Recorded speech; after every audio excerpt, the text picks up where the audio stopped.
Saya punya data dulu nih ya dari Badan Pusat Statistik bahwa lebih dari 60% UMKM di Indonesia ini digerakkan oleh perempuan. Kita kerja rela di luar dari jam kerja kita, kadang kita kerja di 12 jam ya kan, lebih dari itu gitu. Nah itu kan relawan itu kan gak hitung-hitungan waktu. Oh ternyata makanan bergizi itu bukan sekedar kenyang loh.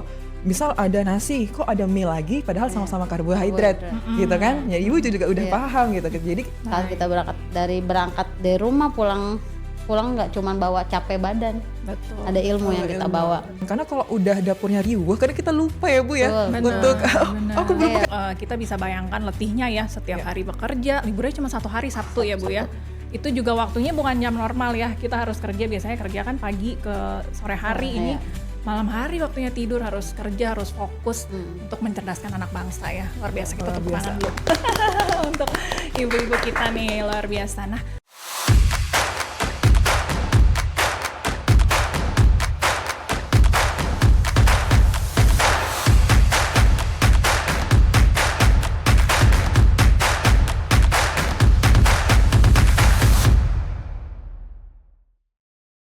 halo, selamat datang di podcast Gemes, Generasi Emas, Generasi Sehat, persembahan dari Direktorat Promosi dan Edukasi Gizi, Deputi Bidang Promosi dan Kerjasama Badan Gizi Nasional. Senang sekali, saya Melisa Gandasari hari ini bisa menemani Anda di dalam podcast kita yang akan membahas tema yang sangat menarik, yaitu berdaya lewat dapur, kisah ibu-ibu masak untuk MBG.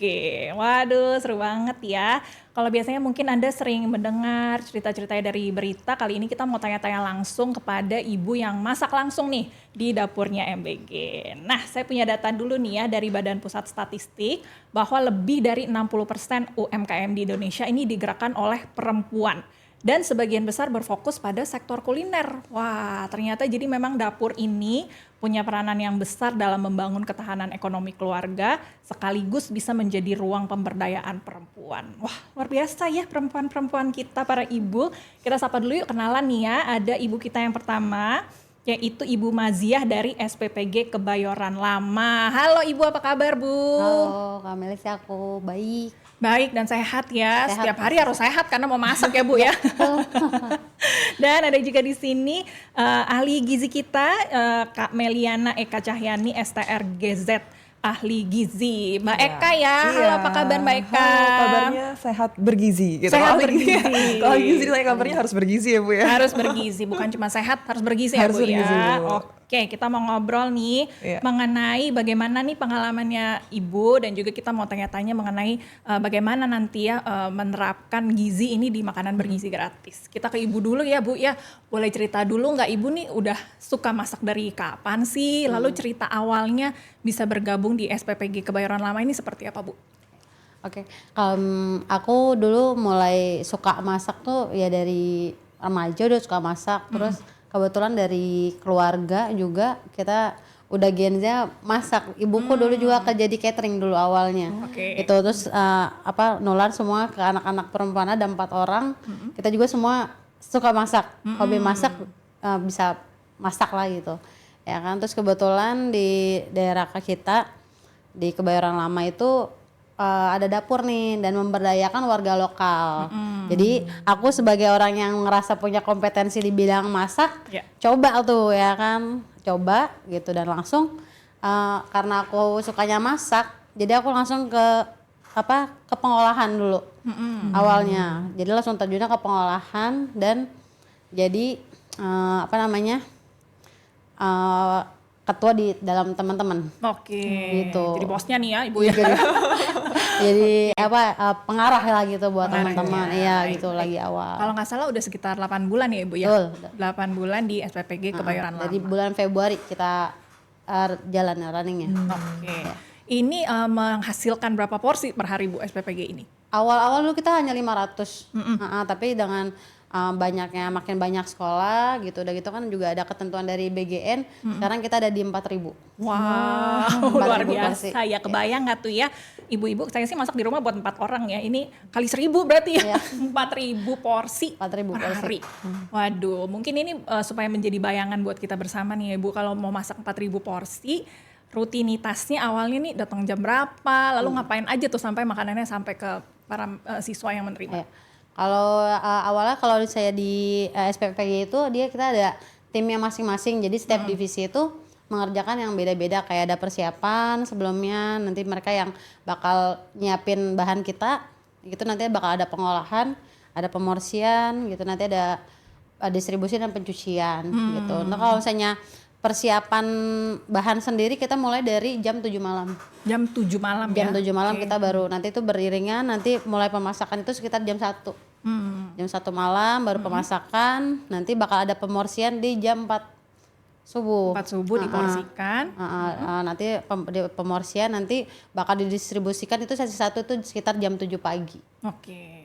Jadi 12 jam ya Bu dari jam 7 malam 12 sampai jam. akhirnya siap tuh 12 jam ya. Iyalah ya masaknya 4.000 porsi pastinya butuh persiapan yang begitu banyak. Betul. Biasanya kalau kita di rumah kita juga yang motong, kita juga yang masak, ya kita juga yang Iya, porsiin. porsiin. Kalau ini memang dibagi-bagi ya. Dibagi-bagi. Satu SPPG ada berapa orang sih Bu? 47 relawan. Oke, ini relawan semua berarti Relawan Bu ya? kita sebutnya relawan karena kita rela.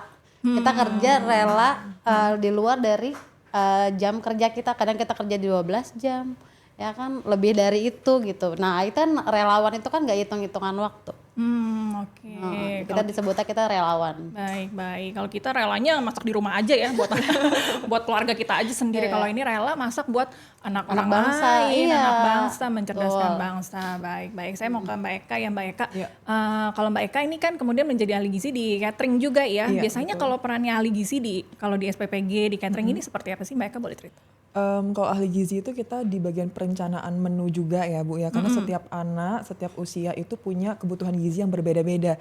Pasti di situ ahli gizi mengukur standar porsinya berapa banyak sih untuk anak PAUD gitu ya, untuk anak sekolah dasar, SMA, ibu hamil, ibu menyusui dan sebagainya. Jadi peran ahli gizi di situ kita menyusun menu itu tidak hanya untuk sekedar makan atau sekedar kenyang aja, tapi gimana caranya menu ini komposisinya seimbang. Ada lauk hewani, nabati, karbohidrat kompleks, sayuran, vitamin mineral dan sebagainya. Kemudian peran ahli gizi juga di bagian perencanaan bahan baku. Biasanya kalau kita di rumah, ya udah ada bayam murah kita beli aja sekresek gitu kan. Tapi kalau ahli gizi itu benar-benar menghitung, aku butuh bayam untuk 1000 porsi, satu porsinya 50 gram nih misalkan, atau 100 gram sayur. Nah, beli bayamnya berapa kilo nih karena ada akar yang harus dibuang. Penyusutan masakan ya itu kan juga terjadi ya biar tidak kekurangan gramasi pada saat pemorsian, harus benar-benar dihitung perencanaan bahan bakunya gitu. Oke. Tentang keamanan pangan ya, pelatihan food safety itu juga ada peran ahli gizi banyak di situ. Baik. Jadi kalau di SPPG juga memang ada ahli gizinya tadi untuk melakukan hal-hal tersebut ya Bu ya. Betul. Jadi perencanaan untuk menu, terus gramasi itu kalori, perhitungan kalori itu ditentukan oleh ahli gizi perhitungannya. Iya. Baik. Nggak sesimpel kita masak di rumah ya. Ini kan tadi harus tanggung jawab juga kemudian untuk anak-anak supaya mereka bukan cuma makan makanan yang enak tapi juga sehat dan bergizi pastinya ya. Oke, ada cerita-cerita apa Bu boleh dibagikan? Nggak mungkin pernah nggak kejadian-kejadian tuh berantem misalnya para ibu ini kan yang kerja ibu-ibu semua ya kemudiannya di satu SPPG. Gimana tuh boleh dibagikan nggak Bu? Kalau masalah konflik itu dalam tempat kerja tuh mungkin pasti ada gitu ya, pasti tuh. Nah, kita tim kita itu liput itu ibu-ibu lah gitu ya, nggak semuanya pernah bekerja di tempat perusahaan apa gimana gitu. Jadi secara waktu mereka juga penentuan waktunya nggak terbiasa nih kerja yang terus-terusan tanpa istirahat gitu kan, itu pasti ada aja gitu. Tapi balik lagi dengan adanya orang yang mengerti tentang job desk gitu kan, terus penyampaian leadershipnya gitu yang baik, mungkin itu bisa meredam kecapean ibu-ibu gitu jadinya. Ya kan kita bisa mengatur, kita juga bisa ngatur yang ini istirahat duluan ya gitu, yang kira-kira udah agak-agak lelah gitu, Bu boleh istirahat gitu. 1 jam waktunya kita istirahat untuk istirahat Selama segitu lamanya. segitu lamanya dalam persiapannya 1 jam ya. istirahat. Tapi sebagai ada dalam tim pasti ada leader. Leader itu yang mengarahkan kalau misalnya lagi waktunya istirahat digunakan dengan baik gitu. Ya. Jadi istirahat udah, kita yang terbiasa dengan 1 jam istirahat cukup. Ya udah, jadi terpenuhi tuh jam-jam istirahatnya 1 jam udah terasa cukup gitu. Nanti kita balik kerja lagi dengan keadaan yang fresh. Fresh gitu Iya. ya. Padahal mungkin kalau ibu-ibu istirahatnya ngegosip kali ya Bu ya. Udah nggak kan? Padahal lagi sambil masak juga ngegosip juga Benar kali benar ya ya. biasanya Tapi ya. emang ya Mas sulitnya kalau sekarang ngegosipnya kan nggak bisa pakai masker. pakai Oh benar, kan harus Masker, higienis ya. iya harus kayak gitu aja kita nggak bisa ngomong apa sih gitu. Jadi udah kita lebih Fokus fokus, kerja. ya, udah fokus kerja aja gitu ya kan. Benar-benar, tapi Kayak memang kita bisa bayangkan letihnya ya setiap hari bekerja, liburnya cuma 1 hari Sabtu ya Bu ya. Itu juga waktunya bukan jam normal ya, kita harus kerja biasanya kerja kan pagi ke sore hari, ini malam hari waktunya tidur, harus kerja, harus fokus untuk mencerdaskan anak bangsa ya. Luar biasa, kita tepuk tangan dulu untuk ibu-ibu kita nih, luar biasa. Nah saya mau tanya ke Mbak Eka, biasanya sebenarnya kalau para ibu ini seberapa banyak sih pengetahuan mereka mengenai kebutuhan kecukupan gizi begitu ya? Apakah sudah cukup paham begitu kalau satu porsi ini kita harus ada karbohidratnya, harus ada proteinnya, atau yang penting anaknya kenyang aja begitu? Sebenarnya gimana tuh Mbak Eka? Oke, jadi kita sepakat bahwa dapur itu bukan hanya tempat untuk memasak, tapi kunci keberhasilan gizi bangsa ya. Karena dari ibulah bahan pangan tuh dipilih gitu. Ibu ke pasar, kira-kira ibu mau pilih pangan yang bergizi yang mana nih? Apakah kemasan atau telur yang benar-benar bergizi gitu. Jadi penentu gizi keluarga tuh dimulai dari ibunya. Jadi kalau ibu teredukasi dengan baik tentang gizi, tentu itu akan memberdayakan program ini lebih bagus lagi gitu kan. Karena ibu-ibu ini harus diberdayakan nih untuk mendukung program makan bergizi gratis ini. Dengan edukasi yang berkelanjutan, oh ternyata makanan bergizi itu bukan sekedar kenyang loh. Misal ada nasi, kok ada mie lagi padahal sama-sama karbohidrat gitu kan. Ya ibu juga udah paham gitu. Jadi perannya ahli gizi di sana juga bukan cuma untuk merencanakan menu, tapi memberikan edukasi nih kepada ibu-ibu di sana. Oh, menu gizi seimbang itu komposisinya harus lengkap dan beragam. Ada karbohidrat, makanan pokok gitu ya, ada jagung, kentang, ubi, nasi, ada protein dari lauk hewani ikan, ada telur puyuh, ada ayam, nabatinya tahu tempe, vitamin mineralnya dari sayur dan buah-buahan. Jadi ibu-ibu yang terlibat dalam MBG ini harus teredukasi dengan baik pentingnya gizi seimbang, dan ini loh menu gizi seimbang kita. Jadi menu itu tidak sekedar menu bikin kenyang, tapi sebagai bentuk edukasi untuk anak-anak yang menerima dan untuk ibu-ibunya sendiri, seperti itu. Berarti transfer informasi ini kan jadi penting juga ya Bu ya, kayak tadi sebenarnya ibu-ibu yang relawan tadinya mungkin nggak tahu bagaimana masak di rumah nih, pentingnya ada protein, harus ada keberagaman. Ternyata setelah jadi relawan di MBG jadi tahu juga, karena kan masaknya sekali di MBG, di rumahnya juga masak untuk keluarganya. Transfer informasi yang terjadi ini seperti apa Bu? Pastinya ya jadi ada ini buat kita. Sekarang kita pas selama kerja di MBG kita jadi menu kita variatif. Ya kan untuk anak-anak ternyata tuh anak-anak sukanya, apalagi kalau pas kita kan selalu ada evaluasi makanan hari ini habis nggak sih yang kita kirim tuh. Oh ternyata tuh anak-anak lebih sukanya makanan misalnya lebih ke chicken katsu pakainya salad pakai mayones. Nah itu jadi kita terapin juga tuh di rumah kita gitu, karena apa yang kita masak kan jadi buat bahan kita di rumah juga kan. Anak-anak kita nanti kita pulang biar seneng nih ya kan, ibunya pas libur dimasakin menu yang kemarin Masak di MBG. kita masak di MBG yang anak-anak suka gitu, yang ternyata hasil sampahnya tuh sedikit gitu ya kan. Iya jadi kayak gitu ya kan. Terus kayak yang nggak biasa bikin mie ayam ibunya ya kan, tiba-tiba dapur MBG bisa bikin mie ayam tuh, keren banget. Ya Nggak kan? usah belajar sama abang mie Iya, ayam, orang mie belajarnya di ayam MBG. ya kita di dapur kita bisa nyediain mie ayam 4.000 porsi gitu ya kan. Biasa ya. Iya ya kan, itu kita jadi punya menu di rumah, anak-anak biar nggak bosen nggak makan nasi mulu, ternyata kita udah bisa ngolah mie ayam di rumah gitu ya kan. Kita bikin mie ayam sesuatu yang beda di rumah kita gitu, dari apa yang kita dapat dari dapur, pembelajaran nyampe ke rumah gitu. Baik. Jadi benar-benar ada transfer mutualisme yang baik ya. Ibunya jadi relawan, kemudian bisa memasak, memberikan gizi yang baik bagi masyarakat, tapi juga dapat ilmu yang bisa dibawa ke rumah pada akhirnya begitu ya. Akhirnya anak-anaknya juga jadi lebih sehat, makanannya lebih variatif. Siapa yang nggak seneng ya ibunya? Ibunya jadi bisa jadi masak mie pinter. ayam, jadi bisa masak chicken katsu. Iya, jarang banget kan kita di rumah itu bikin chicken katsu, Bener. chicken popcorn gitu. Itu kan kayak kalau kita di ibu-ibu kampung mah udah jarang lah, paling bikin ayam goreng, cuman buat katsu gitu ya kan. Oh ternyata katsu gampang lah bikinnya. Benar, gitu ya kan. benar. Oh, ya, jadi ilmu lah buat yang kita bawa pulang gitu. Ternyata anak-anak kita bisa makan yang nggak mesti kita kan katsu itu dimakan kayak buat di restoran gitu nggak Bener, sih ya jajan kan gitu iya ya. buat jajan gitu ternyata ibunya emaknya bisa bikin Bisa gitu bikin sekarang. juga sendiri ya, luar biasa ya. Tapi untuk variasi protein kemudian di Indonesia ini seperti apa sih Mbak Eka? Sebenarnya kan kita lebih kaya ya karena kan ikan kita banyak begitu. Ayam juga variasinya bisa banyak. Seperti apa variasi protein yang ada di Indonesia khususnya buat anak-anak kemudian Bu? Ya, jadi kebanyakan masyarakat kita berpikir bahwa makanan yang sehat itu yang mahal. Padahal pangan lokal kita itu nggak kalah tinggi nilai gizinya gitu kan. Kalau ikan salmon dikenal dengan tinggi omega 3, kita punya ikan kembung yang ikan omega 3-nya lebih tinggi jauh daripada salmon gitu. Ikan lele kita olah sedemikian rupa gitu ya. Kalau sehari-hari ibu selalu menggoreng ikan ya, itu kan merusak nilai gizinya ya Bu ya. Iya, betul. Tapi melalui variasi menu yang ada di MBG, misalkan nih dijadi pesmol atau di kari atau ditumis itu bisa menjaga kualitas protein itu tadi. Variasinya ada apa aja? Protein kita ada hewani, ada nabati. Kalau hewani ada telur ada telur ayam, telur puyuh, banyak sekali. Kemudian ada ikan pindang ya, ikan kembung, ikan teri nasi, ada daging sapi, ayam, tahu, tempe, kacang-kacang merah, kacang Banyak hijau. banget ya ternyata ya. Banyak banget dan itu kaya banget nilai gizinya gitu. Jadi pangan lokal kita tuh bisa bersaing gitu dengan makanan-makanan impor yang katanya mahal, katanya sehat, tapi pangan lokal kita tuh jauh lebih sehat dengan harga yang murah gitu. Jadi harus diberdayakan tuh UMKM kita, pangan lokal kita tuh juga nilai gizinya tinggi ya Bu ya. Baik. Tertampar juga tuh saya ya. Biasanya Iya. anak kan maunya yang digoreng terus ya. Tapi ternyata bisa tuh ya di Iya. pesmol, tadi diungkep kemudian dikukus, Pepes, dipepes. Banyak sekali ternyata variasinya.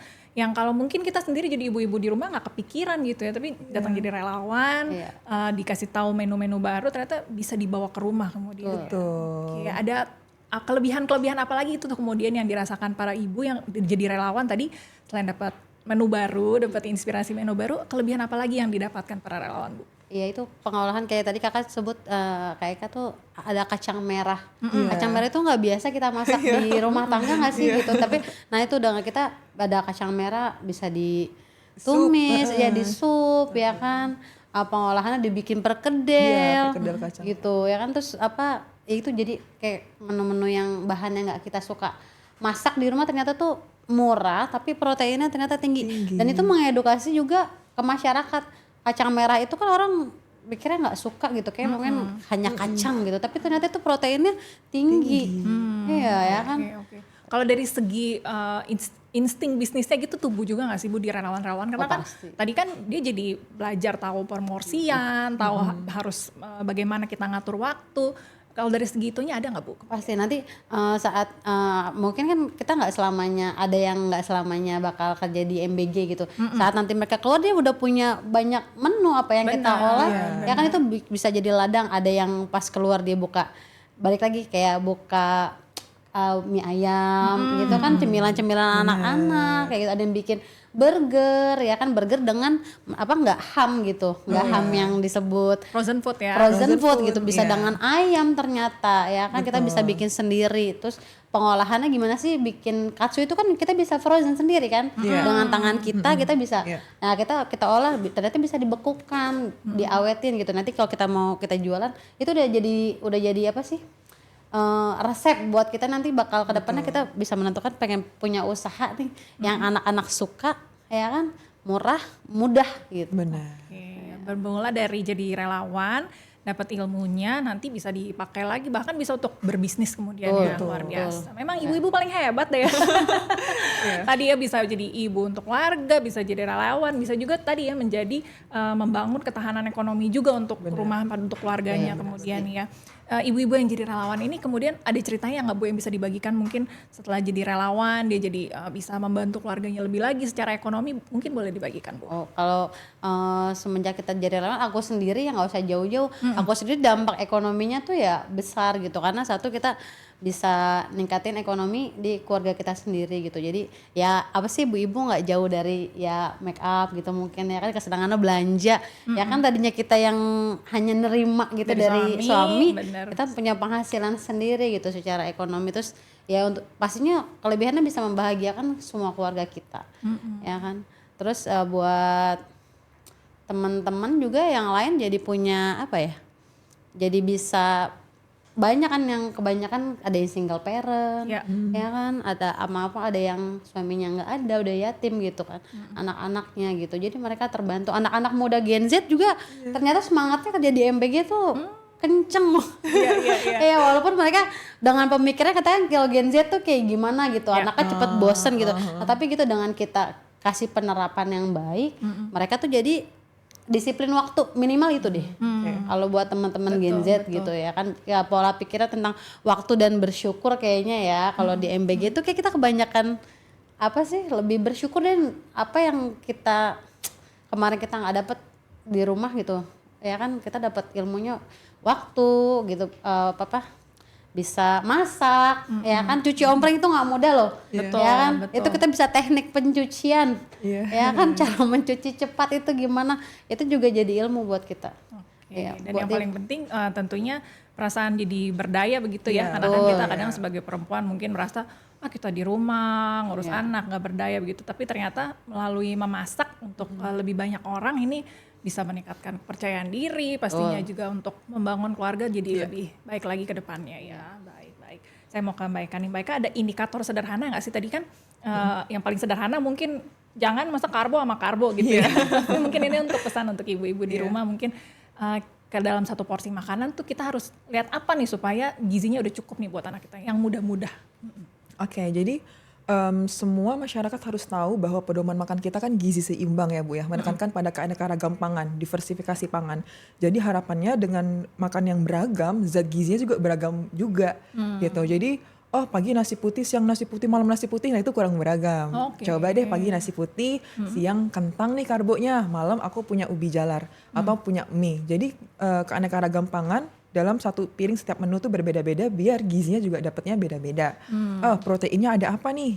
Oh ada ikan, nabatinya ada apa? Oh ada tempe kecap misalkan. Sayurannya ada tumis kangkung, buahnya ada 1 buah jeruk.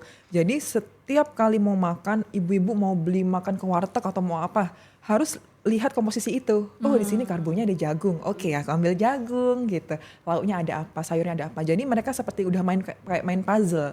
Tinggal mix and match. Oh udah ada bihun, aku gak mau ngambil perkedel kentang sama-sama karbo gitu. Jadi itu tadi cara sederhana untuk memastikan bahwa kebutuhan gizi kita setiap hari terpenuhi. Melihat dari visualisasi isi piring tadi. Oke. Gitu. Baik, bisa nyontek dari menunya MBG ya Bu ya. Bener. Menu MBG. Kan diupload di Instagram ya sekarang ya. Jadi kalau misalnya lagi bingung mau masak apa nih di rumah, Iya. coba diintip ya akun media sosial, cari nih menu MBG hari ini apa nih ya. Iya. Banyak macamnya tuh, ibu-ibu relawan aja udah terinspirasi bisa masak di rumah ya. Kalau lagi bingung makanan apa nih yang sehat, yang bergizi, yang lengkap gizinya, nyontek di akunnya MBG ya. MBG, Supaya bisa iya, tahu nih betul. gizinya pasti lengkap kemudian. Nah saya mau tanya nih, tadi kan kita cerita yang happy-happy ya Bu ya, tapi ada mungkin suka dukanya, kesulitan ketika jadi relawan nih, boleh di-sharing Bu. Kalau kesulitannya sih awal-awal mungkin ya, awal-awal tuh kita running tuh ya ada konflik gitu kan, terus pemasakan yang apa sih nggak sesuai gitu kan, apalagi pemorsiannya kita belum paham tuh. Betul. Iya, kita belum paham ada bahan yang kurang, pemasakan yang kurang, itu jadi kita masak lagi gitu kan, itu mungkin Masa-masa masa-masa adaptasi ya, adaptasi gitu. penyesuaian. Tapi dengan kesininya itu aduh ilmunya ternyata banyak banget. Senangnya tuh kayak gitu, ternyata tuh kerja tuh yang bikin kita selama 8 bulan ini bertahan gitu. Ternyata nggak cuma kerja, kita datang untuk kerja, kita datang tuh untuk ada ilmu juga yang kita bawa pulang. Ya kan? Sekarang kita yang nggak ngerti gizi nih Ibu, ya kan cuma masak, ya udah masak gitu ya kan. Ternyata kita Bu, hari ini pemorsiannya ternyata dikasih tahu sama ahli gizi Bu, proteinnya buat ayam 50 gram ya. Oh ternyata anak kita itu kebutuhan konsumsinya 50 gram ayam ya kan, kebutuhan anak-anak kita gitu ya kan. Jadi kita sendiri tahu apa yang bakal jadi kebutuhan kita di rumah ya kan, untuk kayak sayuran ya kan, kita udah tahu gramasi sekarang ya kan, Standar porsi udah tahu standar porsinya gitu ya kan, terus kalorinya buat anak-anak kita.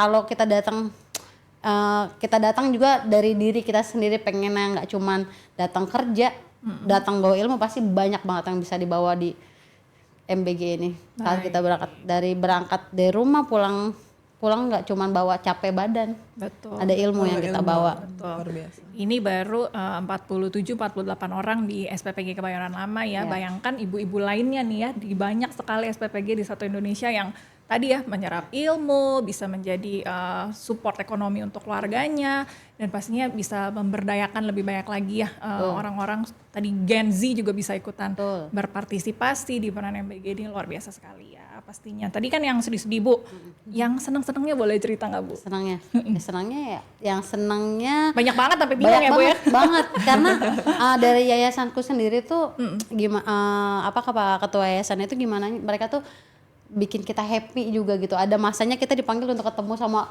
semua teman-teman relawan lain dari dapur, kita ketemu, kita sharing, kita ketemu sama Bu Bos. Seru banget tuh ya. Seneng banget ya kalau kita tuh sebagai relawan gitu. Terus kayak aku sendiri jadi ditambah aku kemarin di dibikin sekolah lagi lah, namanya sekolah lah kalau bahasa aku ya kan disertifikasi aku nih sebagai ibu-ibu yang hanya masak katanya dari kampung catering ya kan, hanya masak hajatan, tapi ternyata aku yayasanku SPPG ku ini mau gitu ngasih aku tuh belajar lagi, jadi nggak cuman aku bisa masak doang, ilmunya juga dapat, cara pengolahannya, safe sanitasinya ya kan, gimana caranya pematangan masak itu gimana, suhu masak, bakteri, jenis-jenis bakteri itu kan ternyata yang bikin keracunan itu jadi kita tahu tuh, nggak cuman hanya racun, ternyata dari droplet kita ya kan, terus kontaminasi antar makanan itu ternyata tuh ada, ya kan itu yang kita nggak pernah bayangin ya Kak, di rumah itu tuh ternyata kalau kita kan masak ya di rumah ya udah, ternyata tuh di MBG itu dijaga semuanya, gimana caranya bahan ini nggak terkontaminasi dengan ini, kita alhamdulillahnya aku dikasih kesempatan untuk belajar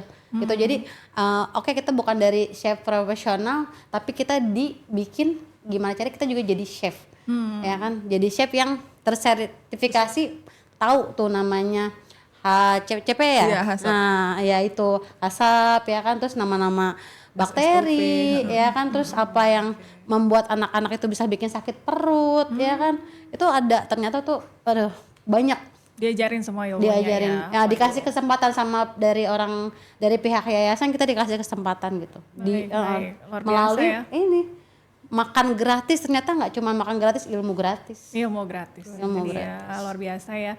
Jadi ternyata ditanggapi secara serius, diperlengkapi begitu ya, seperti ibu disertifikasi lagi, diberikan ilmu-ilmu lagi. Ada hal-hal apa lagi sih Mbak Eka yang bisa kemudian diperlengkapi kemudian untuk para relawan ini, para ibu, atau mereka harus tambah skill apa lagi nih supaya tadi bisa lebih berdaya lagi untuk program ini kemudian Mbak? Oke, jadi betul tadi yang Ibu sampaikan bahwa makanan bergizi tuh nggak cukup bergizi aja, tapi juga aman dikonsumsi. Jadi makanan bergizi dan aman tuh hak asasi untuk seluruh manusia. Jadi bagus banget Ibu diberdayakan, dikasih wawasan lebih tentang keamanan pangan, food safety. Nah, tinggal Ibu dan ahli gizi nanti kerjasama untuk kasih training rutin nih ke semua penjamah makanan. Mulai dari chefnya, dari tim platingnya itu juga harus tahu tentang standar keamanan pangan. Oh, kenapa ya kok kuku kita nggak boleh panjang? Kenapa sih kok harus menggunakan hair cap gitu biar rambutnya tidak ada di makanan dan sebagainya? Karena itu bagian dari kontaminasi fisik, ada biologi, kimia dan sebagainya gitu. Jadi itu penting banget diedukasi cara berkelanjutan. Karena kalau udah dapurnya riuh, karena kita lupa ya Bu ya untuk aku belum pakai masker ya ternyata itu gitu. harus ada orang yang mengingatkan. Nggak pakai masker, nggak pakai sarung tangan. Itu hair cap iya gitu. Jadi itulah gotong royong dan kerjasama tim. Ada evaluasi tentang keamanan pangan, kemudian ada kebersihan rutin selama setiap hari gitu ya. Harus benar-benar cleaning, general cleaning ya Bu ya. Dan itu sih tinggal konsisten aja ngejalaninnya. Kalau konsepnya udah ada, programnya udah baik, tinggal konsisten. Nah ini itu penting ya, konsisten untuk menjaga kualitas makanan yang akan kita sajikan untuk anak-anak gitu sih sebenarnya. Kita lihat harapan yang cerah ya bagi program ini ya. Kalau mungkin saat ini masih ada kurang-kurangnya, kadang-kadang masih, tadi ya masa adaptasi kan yang paling susah ya Bu ya. Mungkin masih lagi masa belajar, ada hal-hal yang masih harus diperlengkapi. Kita dukung terus perlahan-perlahan ya supaya program ini jalan terus, karena ternyata memberdayakan para ibu, memberdayakan para relawan, dan pastinya tadi memberikan gizi yang baik untuk para anak kita ya pada akhirnya. Oke, Terakhir nih Bu, sebagai penutup mungkin ya, mumpung ada kesempatan ini ya, Ibu mungkin ada masukan atau harapan dukungan apa yang mungkin ingin diberikan dari pemerintah untuk para relawan, untuk SPPG apa nih? Silakan Bu, mumpung ada waktunya disampaikan. Sebelumnya sih terima kasih gitu untuk semua yayasan yang memberdayakan warga lokal, apalagi ibu-ibu sekitar gitu. Biar gimana pun seorang ibu insting masaknya tuh lebih berjalan gitu ya kan. Oke lah gitu, kalau kita dengar berita sekarang ada chef gitu, mungkin harus chef, tapi ibu-ibu yang masaknya juga ada insting gitu. Mereka nggak datang dengan hanya bisa masak aja gitu ya kan. Dan juga ada hygiene yang dia kuasai gitu ya kan. Mungkin buat kedepannya ibu-ibu yang katanya hanya Ibu-ibu ibu hajatan gitu kan, bahasanya tuh kan gitu kan di Iya. komentar-komentar para netizen gitu, ibu-ibu hajatan gitu, yang hanya masak cateringan gitu. Mereka tuh juga ada kok, ada basicnya, mungkin hanya butuh itu lagi di sertifikasi gitu, diberikan tambahan ilmu gitu kan, leadershipnya gitu, karena mereka ini yang bakal mengatur jalannya pemasakan gitu. Jadi mereka tahu timingnya memasak, cara pengolahan protein yang benar, protein nabati yang benar, gimana caranya dia nggak kontaminasi silang ya kan, nggak ada pencampuran kontaminasi biologi, kimia gitu. Dan itu tuh hal-hal yang mungkin ibu-ibu hajatan tuh nggak punya. Tapi dengan mereka nanti bakal diberdayakan belajar, nggak mungkin kalau mereka juga tutup kuping atau tutup mata gitu untuk bisa bisa kayak chef gitu. Standarnya gitu. Mereka bisa kok gitu ya. Nah, buktinya aku bisa berjalan 8 bulan ini ya kan, dengan step by step gitu, dengan balik ke ibunya lagi yang pengen belajar. Pasti banyak banget ibu yang seneng. Aku nih seneng banget kemarin disertifikasi sama SPPG ku ya kan. Berarti aku meningkatkan kemampuan ya kan. Mungkin next pemerintah mempermudah buat adanya sertifikasi gitu. Terus para yayasan yang memperdayakan ibu-ibu warga lokal juga mau mensertifikasi relawan yang seperti saya.